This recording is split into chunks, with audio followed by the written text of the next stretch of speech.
MACD adalah indikator yang digunakan untuk membaca momentum dalam arah market ya. Indikator ini dikembangkan oleh Gareth Apple dan tujuannya menyederhanakan cara melihat kekuatan pergerakan harga. Oke, sekarang bagaimana cara membacanya? Baiklah, sekarang kita masuk ke MACD ala Lilo Class.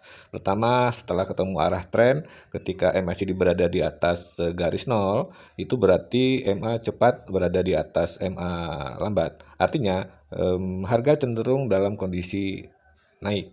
Sebaliknya, ketika MACD line di bawah garis 0, tren cenderung turun. Garis 0 ini penting ya.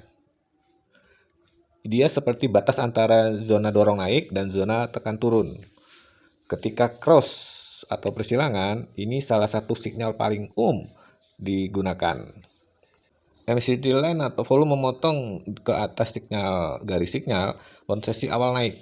MACD line memotong ke bawah posisi awal turun. Tapi perlu dipahami, ini bukan sinyal instan untuk entry. Ini hanya memberitahu bahwa momentum mulai berubah.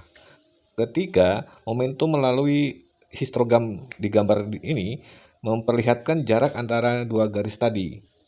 Memperbesar, momentum menguat. Mengecil, momentum melemah. Ini sering juga ditunjukkan awal sebelum harga benar-benar berbalik. Contohnya, harga masih naik tapi histogram mulai mengecil. Artinya dorongan naik mulai kehilangan tenaga. Keempat adalah divergen. Ini bagian penting yang sering jadi bahan analisa lebih dalam. Harga membuat high, tapi MACD tidak disebut bearish. Sedangkan divergen, harga membuat low, tapi MACD tidak disebut bullish atau divergen. Divergen menunjukkan ketidakseimbangan antara harga dan momentum.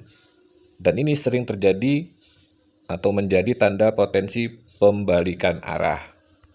Sekarang bagian yang sering disalahpahami. MACD bukan indikator untuk mencari entry cepat. Dia adalah indikator konfirmasi dan pembaca kekuatan tren. Kalau digunakan sendirian untuk entry tanpa konteks, hasilnya sering terlambat atau false signal.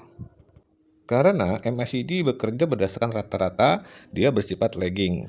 Maka dalam prakteknya MACD lebih efektif jika digunakan untuk memastikan tren yang sedang berjalan, menghindari entry saat momentum lemah, membaca apakah tren masih layak diikuti atau tidak.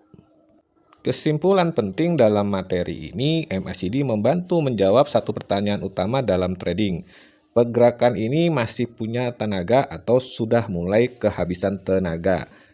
Kalau kamu bisa membaca itu dengan benar, keputusan trading jadi lebih terukur, bukan sekedar reaksi.